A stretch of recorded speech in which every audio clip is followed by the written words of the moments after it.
आणि आम्ही तिथे पोहोचलो 4 वाजता. बॉडी बॉडी हॉस्पिटलमध्ये पोस्टमॉर्टम रूम मध्ये नेऊन ठेवलेली. तिथं आत हॉटेलमध्ये कोण गळफास होतं घेतला हे आम्ही आमच्या डोळ्यांनी पाहिलंच नाही.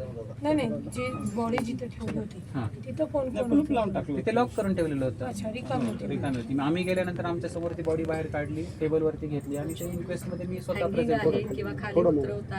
काहीच आम्हाला काही सांगितलं. रेकॉर्ड केला असेल ना, रेकॉर्ड केला आणि हे नवीन नियमानुसार ई साक्ष आहे ते ऑलरेडी त्या ई साक्ष पोर्टलला फ्रीज झाले. ते तुम्हाला फक्त न्यायालयात पाहता येईल. आम्ही तुम्हाला हे देऊ शकत नाही. पण चाकणकरला का दिलं त्यांनी? तेच तोच मुद्दा आहे ना. चाकणकर मॅडमला सगळे पुरावे कसे मिळत आहेत आणि काही कुटुंबांना सांगतात की हे तुम्हाला सगळे पुरावे चार्जशीट फाईल करेपर्यंत मिळणार नाही. हा कुठला नियम आहे?